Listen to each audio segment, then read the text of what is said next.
हम कुछ पूछना चाहते हैं, आप हमारे सवाल का घुमा के उत्तर देते हैं। आप सीधे सीधे क्यों नहीं बताते? आपके शब्दों में भ्रमजाल है।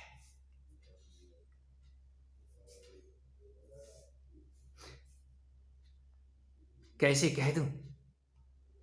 हर जानने वाले के शब्दों में भ्रमजाल ही होता है, भ्रम ही होता है। उस भ्रम से कोई ब्रह्म को खोज लेता है। यदि भ्रम ही ना हो तो उस ब्रह्म को खोजा नहीं जा सकेगा। इस संसार रूपी भ्रम के अंदर, इस असार संसार के अंदर वो शाश्वत परमात्मा भी है। इस मिट्टी के तन के अंदर वो शाश्वत परमेश्वरी भी है। जिस शक्ति को आप मैं कहते हैं, ये मैं हूं। यही मैं आपको परेशान करता है। हम आत्महत्या करना चाहते हैं, हम जीना नहीं चाहते। हमने जब से होश संभाला है, हम तिल तिल मरना चाहते हैं। और जब जान लिया है तो अब तो और जीने की इच्छा नहीं होती। एक मित्र ने उदाहरण भेजा है। किसी को समाधि की झलक आने के बाद उसने अपने सिर में गोली मार ली और गोली मारने से पहले वो लिख के चला गया, मैंने जो जानना था जान चुका हूं, यहां कुछ भी नहीं है। और जब कुछ भी नहीं है तो उसको गोली मारने की क्या जरूरत है? एक दिन अपने आप ही ये तन धड़ाम हो जाएगा। तू रह के तो देख, ये संसार तेरी वजह से है। ये संसार ये तेरे लिए है, ये तेरी वजह से यहां सब कुछ है। यदि तू है तो दुख है, यदि तू है तो सुख है, यदि तू है तो आनंद भी है, और उससे आगे भी बहुत कुछ है। कोई भी गुरु शब्दों से बिस ही देता है। आपका कहना, बहुतों का कहना, आपके शब्दों में कामुकता है, होनी ही चाहिए। ये बाहर की दुनिया कृष्ण को पूरे दिन नचाती है और बदले में छाछ पिलाती है। बहाना करते हैं, हम मक्खन देंगे आपको, आओ हमारे घर के अंदर रास रचाओ, हम आपको मक्खन और दधी से नहलाएंगे। तो दधी और माखन तो देते नहीं है, छाछ पिलाते हैं।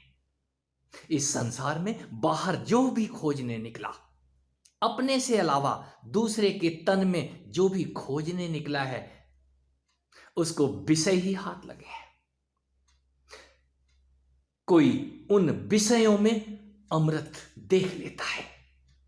यहां विष पीने वाले को ही अमृत नसीब होता है। शिव योग, मैं पक्ष में हूं, मैं सारे योगों के पक्ष में हूं। कोई किस योग से चलता है ये उसकी निजता है, ये मेरी निजता है। मैं सबको आजादी की बात करता हूं। आजाद होकर के चलो, अपनी मंजिल खुद ढूंढो, और जब आप चलते हैं तो आपको ही उस सुख से ऊपर आनंद की झलकें आती हैं। और ऐसा तो कोई कह ही नहीं सकता कि पूरी जिंदगी हमने निकाल दी, हमको कुछ मिला ही नहीं। चाहे वो एक बूंद नसीब हुई हो, लेकिन हुआ जरूर है। ऐसा होता है, होना ही चाहिए। क्यों? हर प्राणी को यहां किसी ना किसी चीज में रस, वो परमेश्वरी, वो परमात्मा पैदा कर देता है। जानवर कभी आत्महत्या नहीं करते। यहां इंसान को ही कीड़े काटते हैं आत्महत्या करने के, बस उसी को गुस्सा आता है। जानवर एक क्षण के लिए क्रोध करेगा और उस क्रोध से बाहर हो जाएगा। और एक इंसान है जिसका गुस्सा कहीं निचले पायदान पे होना चाहिए था, वो सीधा सिर के ऊपर एक सींग नहीं लगाता, दो दो सींग लगा लेते हैं। जब हम दो सींग लगा देते हैं तो ये गुस्सा जो सिर से बाहर निकल जाना चाहिए था, वो एंटीना खड़ा हो जाना चाहिए था। ध्यान, मैं उसी तीर की बात करता हूं। कहीं आपके सिर के ऊपर से जो कुछ भी है वो एक बार बह तो जाए। कंघी कर लो यारो, मेरे तो बाल नहीं है, आपके तो हैं। ये बाल साफ रखो, जरा पीछे को कंघी कर लो, उस गंगा मां को धो देने दो आपके सिर को, जो शिव की जटाओं में उलझी हुई नित्य सदा ही मेरे प्रभु को, मेरे पिता को, मेरे उन सदाशिव को नहलाती रहती हैं। कुछ भी सिर पे रखने लायक नहीं है यहां पे। आओ, मैं तुम्हारे को स्नान करा दूं। कहीं वो गंगा मां नित्य नीचे से उठ करके शिव की जटाओं को धोती है, नीचे से उठ करके यहां उल्टी गंगा ही बहती है। ये काम की गंगा नीचे से उठती है और ये शीश को बारती हुई, शीश को आलोकित करती हुई, शीश पे चांद को दिखाती हुई। सूरज तो आपके ठीक ऊपर है, पहले चांद तो देखना शुरू करो। और जो चांद देखने लग जाते हैं उनको वो ज्ञान समझ में आता है, बातें समझ में आती हैं, और बिस बिस से अमृत समझ में आता है। यहां अमृत क्या है? और अमृत कई विषयों में अमृत छिपा हुआ है। कोई विषयों से भाग के, ये संसार विषय रूप ही है, विष ही है।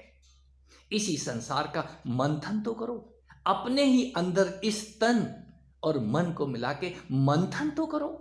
आप उन शब्दों का कूड़ा कचरा जरा बाहर निकाल के फेंको, और जो बाहर निकालने में थोड़े थोड़े कामयाब हो जाते हैं वो फिर खामोश होने लग जाते हैं, वो फिर शिकायत नहीं करते।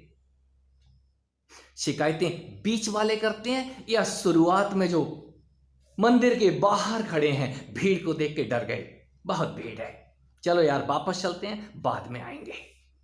यहां बाद में कोई नहीं आता, और बाद में जब आते हैं तब तक और भीड़ बढ़ जाती है। जो ये इंतजार करते हैं कि हम आपसे एकांत में मिलना चाहते हैं, एकांत कभी नहीं मिलेगा आपको। आपको एकांत तलाशना पड़ेगा, और जिनको जल्दी है वो अपने ही अंदर खोज के देखें। हम उधर ही हैं, हम एक ही हैं। दो तो आपने बना लिया है, और जब हम एक हैं तो आप जाने की बात कैसे कर सकते हैं? आप नहीं मिले तो हम इस दुनिया में रहेंगे नहीं। क्यों? हम जाएंगे कहां? हम गए कहां थे? हम सदा ही यही हैं, सदा ही यहीं रहेंगे, सिर्फ कपड़े बदलेंगे। आज लाल हैं तो कल काले हो सकते हैं, सफेद हो सकते हैं, या बिना कपड़े के हो सकते हैं। ये बिना कपड़े वाले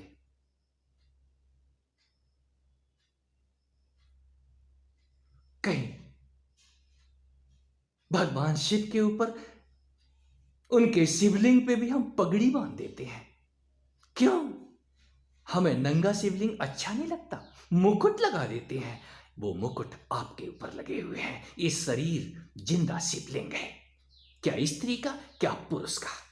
और जिसको समझ आ जाता है वो नतमस्तक होता है, एक दूसरे को देख देख के प्रसन्न होता है, शिकायत नहीं करता। यदि वो प्रेम में भी पड़ गया है तो वो शिवलिंग उसको दिखाई देता है। वो शिवलिंग ही आकर्षण का केंद्र है।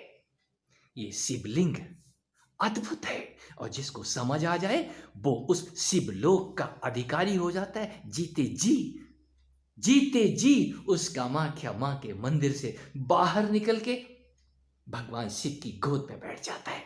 क्यों? वो मां सदा ही, वो कामाख्या मां सदा ही भगवान शिव की गोद में बैठी हुई है। और जब वो गोद में बैठी है, आलिंगन बद्ध, हर किसी के साथ यही स्थिति है। और जब तक आप जान नहीं जाते तभी तक आपके अंदर शक, ये भ्रमजाल उत्पन्न होगा। बार बार ब्रह्मा जी कलम उठाते हैं, लेकिन आज तक वो ज्ञान वो लिखे चले जा रहे हैं। कहां बैठ के? कहीं विष्णु के पेट के ऊपर बैठे हुए हैं, कमल नाल के ऊपर। वो सब का सब आपके अंदर है। दिखा कौन दे? देखने के लिए आपको ही कोशिश करनी है, और जो कोशिश करते हैं, याद रखें, ये रास्ता, ये मार्ग और मंजिल सबका सब बाहर नहीं, आपके ही अंदर है। और जब अंदर है तो शिकायत किससे कर रहे हैं? आप ही वो शिवालय हैं, आप ही वो देवालय हैं, आप ही वो हिमालय हैं जिसके अंदर बैठ के आप सब कुछ पा सकते हैं। मैं शुभकामनाएं ही दे सकता हूं मेरी उन समस्त मित्रों को, बहनों को, माओं को, और भी जो रिश्ता बनाए बैठे हैं, उन सबको बहुत बहुत शुभकामनाएं। हम कहीं अलग नहीं है, एक ही बाप की संतान है, एक ही मां की संतान है। बस ये मैल, इस मल को जरा पहचानो तो सही। इसी मल के अंदर वो कमल छिपा हुआ है, और ये वो कमल इस तन के अंदर नहीं है, मन के अंदर नहीं है, आप ही वो कमल है। इस कमल से थोड़ी सी खुशबू आपको आ जाए, और जब वो कमल की खुशबू आ जाती है तो आप शिवोहम, सोहम, सच्चिदानंद, और भी मैं आनंद स्वरूप हूं। ये ऐसे शब्द आप ही बोलते हैं, तत्वम असि, आप ही बोलते हैं। आप जब बोलते हैं तो फिर आपकी शिकायतें विदा हो जाती हैं। फिर आप दूसरे के घर में छाछ की शिकायत नहीं करते कि मुझे छाछ मिला है मैया पीने को। फिर छाछ में से अमृत निकालना आ जाता है। कोई कृष्ण, फिर गौओं के पीछे दौड़ लगाते हैं। कौन सी गौएं? अपनी आंखें खोलते हैं, इस संसार को जी भर के देखते हैं, इस तन रूपी बांसुरी उठाते हैं और पूरे संसार को रिझाते फिरते हैं। क्या कारण है? कृष्ण कृष्ण, राधे राधे करते हैं। ये सब कुछ जानने योग्य है, और जो जान जाता है वो राधे राधे। मैं राधु, तू ही राधु, तू ही राधा, तू ही कृष्ण। यहां सब कुछ आपके अंदर, आपके साथ अभी